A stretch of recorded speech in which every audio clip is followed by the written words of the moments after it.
మరొకసారి గ్రహించాల్సిందిగా కోరుచున్నామండి. మరి 7:30 కల్లా మరి ఈ మైక్ శబ్దం వినబడుచున్న స్థలానికి మీరందరూ కూడా చేరి మరి దేవుని స్తుతిస్తారని మేము ఆశపడతా ఉన్నాము. వాక్యం విని మన జీవితాలను సరి చేసుకోవాలని, ఆయన వైపు తిరిగి ఆయన మాటలను విని ఆయన కొరకు జీవించేలాగున మనందరము మన హృదయాలను తిప్పుకోవాలని మేము ఆశపడతా ఉన్నాము. Thank you.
మరి ఈ ఊర్లోనే పుట్టాము, పెరిగాము. మరి ఇక్కడ నుంచి దేవుడు మమ్మల్ని ఎన్నుకోవడం జరిగింది. మరి మా తాతలు పాస్టర్స్ కాదు, మరి మా తల్లిదండ్రులు పాస్టర్స్ ఏం కాదు, కానీ దేవుడిచ్చిన కృపను బట్టి, ఆయన ఇచ్చిన తలాంతులను బట్టి, ఆయన కృపల్లో మమ్మల్ని దేవుడు వాడుకున్న విధానాన్ని బట్టి, దేవుడిచ్చిన ఈ తలాంతుల్ని మరి ఇంకొంతమందికి దేవుని తెలుపుతూ కొంతమందికి సువార్త ప్రకటించాలనే ఉద్దేశంతో మరి సువార్త కూటములు అనేవి మేము పెట్టడం జరుగుతుంది. ఇక్కడే కాదండి, ప్రతి నెల ఎక్కడైనా ఒక చోట ఒకసారి మరి ఈ సువార్త కూటం అనేది మేము పెట్టడం జరుగుతుంది. కనుక మీరు ప్రార్థనలు జ్ఞాపకం చేసుకుంటారని మేము ఆశిస్తూ ఉన్నాము. ఈ సమయంలో ఒక చిన్న పాట పాడుకొని మరి దైవజనులు మన మధ్యకి వచ్చి ఉన్నారు, వారిని ఆహ్వానిస్తూ ఉన్నాము. మరి ఈ సమయంలో ఒక పాట పాడి దేవుని నామాన్ని మహింపరిచి ఆరాధించి ఈ సమయాన్ని దైవజనులకు ఇద్దామండి.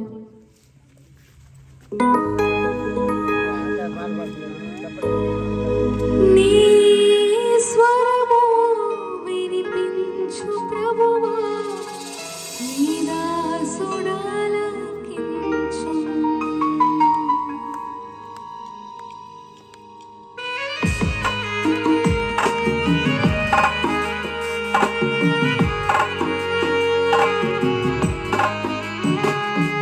చెప్పలు కొడుకు మీరందరూ కూడా నా పేరు గురించి పాల్గొని ఆశిస్తున్నారు.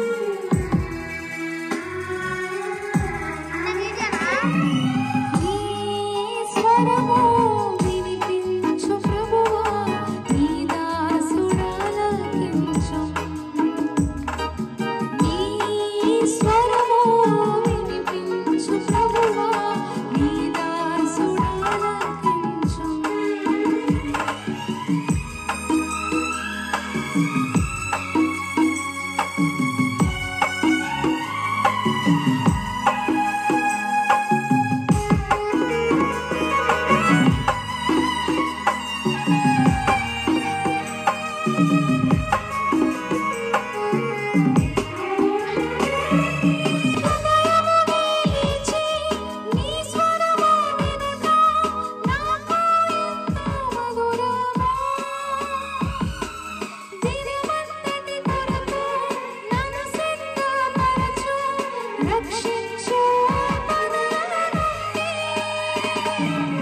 ఆదికాండం 32:6.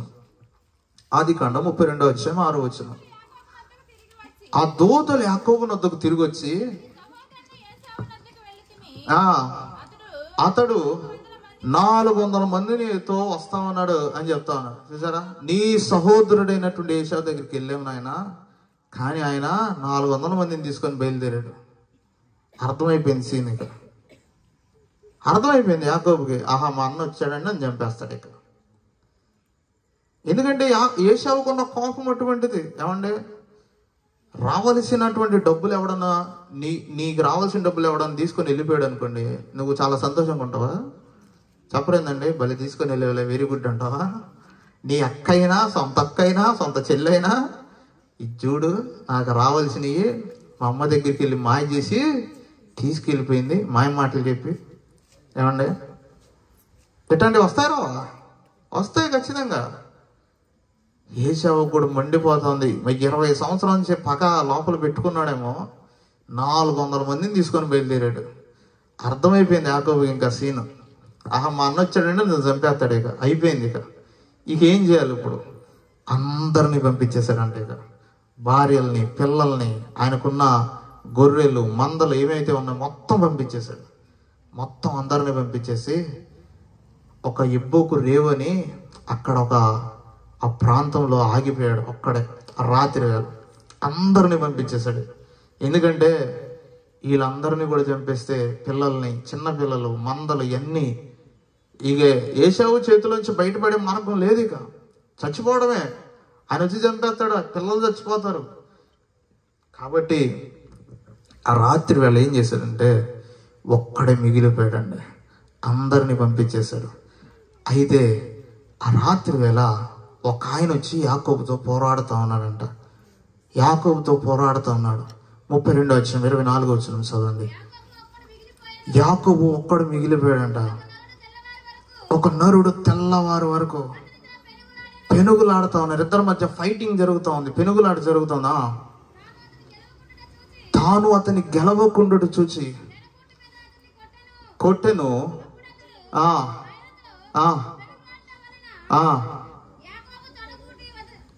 వసిల్లెను. తెల్లవారుచుంది నన్ను పోనీయమంటే అతడు నీవు నన్ను ఆశీర్వదిస్తే కానీ నేను పోనీని అంటా ఉన్నాడు. అది యాకోబు రాత్రి వేళ ఒక ఆయనతో పోరాడుతూ ఉన్నాడు. అది ఆయనతో పోరాడుతూ ఉంటే దేవుని యొక్క ఉద్దేశం ఏంటంటే యాకోబుని ఆ పరిస్థితుల నుంచి తప్పించడానికి వచ్చాడు. యాకోబు యొక్క ఉద్దేశం కూడా వాళ్ళ అన్న నుంచి తప్పించబడాలి. ముందది వాళ్ళ అన్న వస్తే చంపేస్తాడు. సమయం వాళ్ళ అన్న ఎప్పుడు వస్తాడో తెలీదు. కాబట్టి పోరాటం అనేది దేవునికి ఆ వ్యక్తికి వచ్చినటువంటి ఆయనకి యాకోబుకి పోరాటం జరుగుతోంది. యాకోబు ఏమంటే నువ్వు నన్ను ఆశీర్వదిస్తే నేను నిన్ను బాగునేస్తా అంటాడు. అప్పుడు ఈ పెనుగులాటలో ఆయన ఏం చేశాడంటే యాకోబు తుంటి నరం మీద కొడితే యాకోబు పోరాడలేక కూలబడిపోయాడు. ఇక ఆయనకి వల్ల కాలేదు, నిలబడటానికి శక్తి లేదు ఆయన దగ్గర. ఏమండి, మనకి అర్థం కావటం చెప్పాలంటే ఒక ఎముక ఇరిగినంత పని అయింది, ఫ్రాక్చర్ అయినంత పని అయింది, కాళ్ళ ఎముక. మీకు అర్థమయ్యే భాషలో చెప్తాను. ఆ కాళ్ళు ఇక కుంటుతా ఇక నిలబడలేకపోయారు. ఏమండి, నిలబడలేనప్పుడు ఏం పోరాడతాడు? అంతే కదండి. ఎదుటి వ్యక్తితో నువ్వు పోరాడేటప్పుడు నీ కాళ్ళకైనా పెద్ద దెబ్బ తగిలింది అనుకోండి, నువ్వు నిలబడలేవు. నువ్వు నిలబడలేనప్పుడు ఇంకేం పోరాడతావు? కాబట్టి పోరాడలేకపోతున్నాడు. అయితే ఆ రాత్రి వేళ పెనుగులాట ఏంటంటే నువ్వు నన్ను ఆశీర్వదిస్తే నేను నిన్ను బాగునేస్తాను. ఎవరు అంటే ఆయనతో పోరాడింది? తిమోతికి రాసిన మొదటి పత్రిక 2:5. తిమోతికి రాసిన మొదటి పత్రిక, అపోస్తలుడైన పౌలు తిమోతికి రాసిన మొదటి పత్రిక 2:5. దేవుడు ఒక్కడే, దేవునికి నరులకును మధ్యవర్తి ఒక్కడే, ఆయన క్రీస్తు యేసు నరుడు. కాబట్టి ఒక నరుడు తెల్లవారు వరకు ఆయనతో పోరాడుతూ ఉన్నాడంట. దేవుడు ఒక్కడే, దేవునికి నరులకు మధ్యవర్తి కూడా ఒక్కడే అంట, ఆయన క్రీస్తు యేసు నరుడు. కాబట్టి ఈ యేసుక్రీస్తు ప్రభు యాకోబును ఆశీర్వదించడానికి వచ్చాడు. కానీ యాకోబు కూడా ఆశ ఏంటంటే ఆశీర్వదించబడాలని. కానీ ఆయన నీ పేరేంటి అని అడిగాడు. అది నీ పేరేంటి? నీ పేరేంటి అది చెప్పలేకపోతున్నాడు. ఎందుకు? 20 సంవత్సరాల క్రితం అదే ప్రశ్న వాళ్ళ డాడీ అడిగాడు ఒకసారి, నీ పేరేంటి అని. అప్పుడు ఏం చెప్పాడు? నేను ఏశావుని అని చెప్పాడు. ఆ రోజు నేను పెద్ద కుమారుడు, నీ పెద్ద కుమారుడు, నీ జ్యేష్ఠ కుమారుడు అని చెప్పాడు. కానీ ఇప్పుడు చెప్పలేకపోతున్నాడు. ఎందుకు? ఆయన దేవుడు, ఆయనకి ఎట్లా చెప్తాడు అబద్ధం? సర్వమును చేసినటువంటి ఆయన, సర్వమును సృజించినటువంటి ఆయన, ఆయనకట్ట చెప్తాడండి అబద్ధం? 20 సంవత్సరాల క్రితం చేసిన పాపం తరుముతా ఉందండి, తరుముతా ఉంది. ఓ నువ్వు అనుకుంటావు నువ్వు చేసిన పాపం ఎవరు చూడలేదులే అనుకుంటావు. నేను ఎవడికి తెలియకుండా చేసేసాను, ఎవడికి తెలియకుండా సిగరెట్ కాల్చాను, ఎవడికి తెలియకుండా మందు తాగాను అనుకుంటావు, ఎవడికి తెలియకుండా ఈ పనులని చేస్తా ఉన్నానులే, చీకట్లో చేస్తా ఉన్నానులే అనుకుంటావు. కానీ నీ పాపం మాత్రం నేను తరుముతానే ఉంటది. అది ఎన్ని సంవత్సరాలైనా తరుముతానే ఉంటదండి. 20 సంవత్సరాల తర్వాత తరిమింది ఆ పాపం పోతే గాని ఇప్పుడు యాకోబు జీవితంలో ఆశీర్వాదం అనేది రాదు. నీ జీవితంలో ఆశీర్వాదం అనేది నువ్వు పొందుకోవాలంటే, నీ ఇంటిలో దేవుని ఆశీర్వాదం చూడాలంటే, నువ్వు చేసిన పాపం పోవాలి నీ ఇంట్లో నుంచి, నువ్వు చేసిన మోసం పోవాలి నీ ఇంట్లో నుంచి, నువ్వు చేసిన పాపం అనేది క్షమించబడితేనే గాని అప్పుడు ఆశీర్వాదం నీ ఇంట్లో ఉండదు. కాబట్టి పాపాన్ని ఒప్పుకోమంటే ఎవడో ఒప్పుకోలేడండి. ఎవడో ఒప్పుకుంటాడు? మేము చేయలేదు మేం కాదు. ఏమండి, చిన్నప్పటి నుంచే ఈ అబద్ధాలు అలవాటు అవుతాయి. ఎలాగండి? ఒక రైమ్ ఉంది కదా, Johnny yes papa eating sugar, no papa telling lies, no papa. కానీ ఓపెన్ యువర్ మౌత్ అంటే ఆయన ఆ నోట్లో పంచదార ఉంటుంది. కానీ వాడు ఏం చెప్తాడు? లేదు నేను తినలేదు. షుగర్ తిన్నావు, పంచదార తిన్నావు అంటే, లేదు నేను నోట్లో నోరు తెరవరంటే నోట్లో పంచదార ఉంది. కానీ అప్పటి నుంచే ఈ బాల్యం నుంచి అబద్ధాలు చెప్పడం అలవాటు అవుతూ ఉంటుంది. కాబట్టి పాపములో ఈ పాపం మాత్రం తరుముతానే ఉంటది. నీ బిడ్డల్ని నీ పాపం తరుముతుంది, నీ బిడ్డల యొక్క పాపం తరుముతూ ఉంటది. ఎన్ని సంవత్సరాలు గతించినా పాపం మాత్రం ఎక్కడో ఒక చోట పడుతుంది ఆ వ్యక్తిని. కొంతమందిని అయితే వాళ్ళు ప్రయాణించేటప్పుడు ఆ బండ్ల మీద ఆ పాపం కాటేసినప్పుడు భయంకరంగా దుర్మరణం చెందుతారు. భయంకరంగా యవనస్తులు ఈ రోజుల్లో మరణిస్తా ఉన్నారు. ఎందుకంటే పాపం తరుముతా ఉంది. ఈ జీవితంలో నీ కుటుంబంలో పాపం పోతేనే ఆశీర్వాదం రాదు. అది పోతే గానీ ఆశీర్వాదం రాదు. నీకు దేవుని నుండి ఆశీర్వాదం పొందుకోవాలని నీకు ఆశ ఉంది, దేవుడు కూడా నిన్ను ఆశీర్వదించాలనే ఉన్నాడు. కానీ నువ్వు మాత్రం నీ పాపాన్ని ఒప్పుకోవట్లా. ఆ రోజు యాకోబు చేసింది కూడా అదే.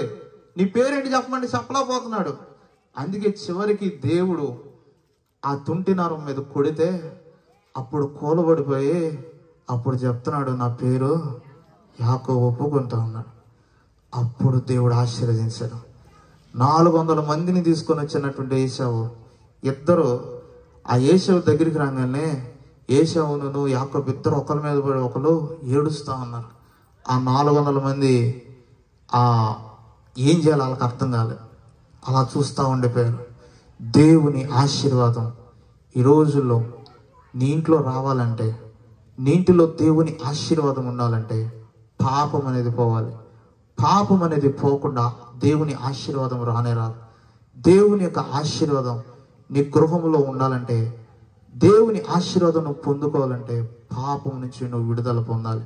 నువ్వు శివాధిపతి, సర్వోన్నతుడ, సర్వాధికారి, మహాగణుడు, ఈ రాత్రి వేళ దేవా ఇక్కడ చేరి వచ్చినటువంటి నీ బిడ్డలను మీరు జ్ఞాపకం చేసుకొని దేవా తండ్రి వారి జీవితాల్లో వారి పాపమును క్షమించి వారు ఆశీర్వదించబడినట్లుగా వారి జీవితాల్లో నీ ఆశీర్వాదమును వారు చూడగలగడానికి సహాయం చేసి నడిపించండి.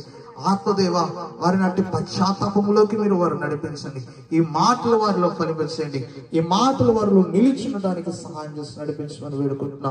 ఈ శబ్ద యంత్రం ద్వారా విన్నటువంటి దేవ పురుషులు, యవనస్తులు, కుటుంబాలు ఎవరైతే ఉంటా ఉన్నారో వారి వినికిడిలో ఈ మాటలను మీరు ఆశీర్వదించి ఈ మాటలు వారి జీవితాలు మీరు ఫలింపచేయమని వేడుకుంటూ ప్రతి ఒక్కరు కూడా ఆశీర్వదించబడినట్లుగా నీ ఆశీర్వాదమును ప్రతి ఒక్కరు కూడా పొందుకున్నట్లుగా దేవాతండి మా పాపము కోరుకుని ప్రాయశ్చిత్తం చేస్తుండగా దేవాతండి ప్రతి పాపమును, దోషమును దేవ వారు ఒప్పుకొని విడిచిపెట్టగలగడానికి, వారు ఒప్పుకొనగలగడానికి, నీ దగ్గర కక్కివేయగలగడానికి, మరలా అటువంటి స్థితిలో బ్రతకకుండా ఉండడానికి సహాయం చేసి నడిపించమని దేవాతండి నాయన ఎంతో ప్రయాసతో, భారంతో, ప్రేమతో దేవాతండి నాయన మరి కూటమిని ఏర్పాటు చేస్తున్నటువంటి దేవరాజాన్ని, ఆ కుటుంబాన్ని, దేవ బిడ్డలను, అక్కని మీరు దర్శించి దేవానంతి నీ ఆశీర్వాదం, నీ కృపను వారికి అనుగ్రహించమని వేడుకొని ఎటువంటి దురాత్మ ప్రభావం వారి మీద పని చేయకుండా సహాయం చేసి నడిపించమని దేవా తండ్రి నన్ను ఆయన తండ్రి ప్రభు ఈ మీటింగ్ ద్వారా అనేకులు ఆశీర్వదించబడటానికి సహాయం చేసి నడిపించమని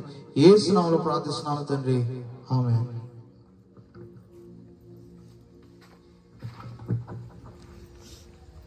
ప్రైజ్ ది లార్డ్. హల్లెలూయా. దేవునికి గట్టిగా స్తోత్రాలు చెల్లిద్దామండి. హల్లెలూయా. మరి ఇంతవరకు కూడా చక్కటి దేవుని మాటలు మనకి అందించిన దైవజనులు అబ్రహాం జాన్లీ గారికి ప్రత్యేకమైన వందనాలు తెలియజేస్తా ఉన్నామండి. మరి షాలోమ్ చర్చ్ దుగ్రాల నుంచి ఇక్కడికి వచ్చి ఉన్నారు దైవజనులు. ఎంతో ప్రయాసతో దేవుని వాక్యాన్ని ప్రకటించడానికి ఇక్కడికి వచ్చి ఉన్నారు కనుక మరి దేవ గాస్పెల్ మ్యూజికల్ మినిస్ట్రీస్ నుంచి వారికి ప్రత్యేకమైన వందనాలు తెలియజేస్తా ఉన్నాము. మరి ఈ సమయంలో పలహారం ఉందండి. ఒక పాట పాడుచుండగా ఈ పలహారాన్ని ఇస్తారు. మన మధ్యలో ఉన్న రాజ్యం గారు వచ్చి ఒక పాట పాడి దానికి నామని మహింపరిచి ఆరాధిస్తారు.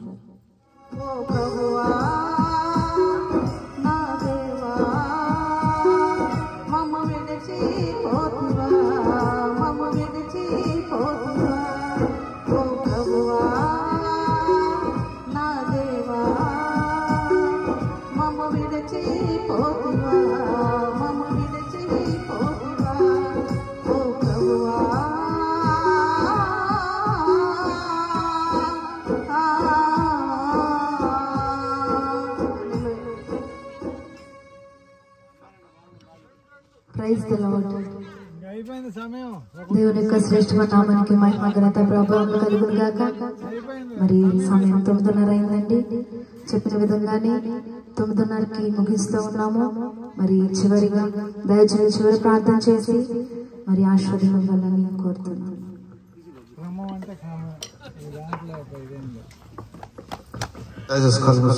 సర్వోన్నత సర్వాధికారి మహాగణ మహోన్నతుడానికి ఎంతో వందనాలు, స్తోత్రాలు. దేవ ఈ సమయం అతన్ని కూడా మీరు మాకు అనుగ్రహించి దేవాతండి ఈ సమయంలో ఈ ప్రాంతంలో దేవాతండి ఈ కుటుంబం దేవా జరిగించడానికి దేవా సహాయం చేసిన ప్రతి ఒక్కరిని కూడా, తోడ్పడిన ప్రతి ఒక్కరిని కూడా మీరు జ్ఞాపకం చేసుకొని నీ కృపను, నీ ఆశీర్వాదం మనకు అనుగ్రహించి నడిపించమని వేడుకుంటూ ప్రభా తండ్రి విత్తబడినటువంటి వాక్యం ప్రతి ఒక్కరి జీవితాన్ని మీరు ఫలింప చేయమని దేవా తండ్రి పరిచయం జరిగిస్తున్నటువంటి దేవారాజన కుటుంబాన్ని కూడా మీరు మరొకసారి జ్ఞాపకం చేసుకొని ఈ కృపలో దేవాతని వారిని భద్రపరిచి తండ్రి దేవాని కృపను వారికి దేవా విస్తరించి ప్రభా నాయన దేవాని దీవెనలో వారికి దయచేయమని వేడుకుంటూ ప్రభా నాయన తండ్రి తిరిగి వారు వెలుచుండగా నీ సన్నిధి వరకు తోడుకొంచమని దేవా తండ్రి నాయన ప్రతి ఒక్కరి మీద కూడా దేవా ఎటువంటి దురాత్మక ప్రభావం పనిచేయకుండా సంపూర్తిగా నీ ఆత్మ ఆధీనంలో ఉంచుకొని దేవా తండ్రి వారి ప్రతి పరిస్థితిని కూడా తను నీవు ఆశీర్వదించమని వేడుకుంటూ వారి జీవితాల్లో ఉన్నటువంటి ఏలుబడి చేస్తున్న ప్రతి పరిస్థితి నుంచి కూడా వారు విడిపించబడటానికి సహాయం చేసి నడిపించమని యేసు నామములో వేడుకొనుచున్నాము తండ్రి, ఆమేన్. మన తండ్రి అయిన దేవుని ప్రేమ, కుమారుడైనటువంటి యేసుక్రీస్తు కృప, పరిశుద్ధాత్మ దేవుని కన్యని సహవాసం ఇప్పుడు ఎల్లప్పుడు సదాకాలం మనందరికి తోడు నడిపించును గాక, ఆమేన్. హల్లెలూయా హల్లెలూయా హల్లెలూయా హల్లెలూయా, ఆమేన్. హల్లెలూయా హల్లెలూయా హల్లెలూయా హల్లెలూయా. యేసు రక్తమే శిలువ రక్తమే ప్రభు యేసు నామమున సంపూర్ణ విజయం కలుగు. ఆమేన్.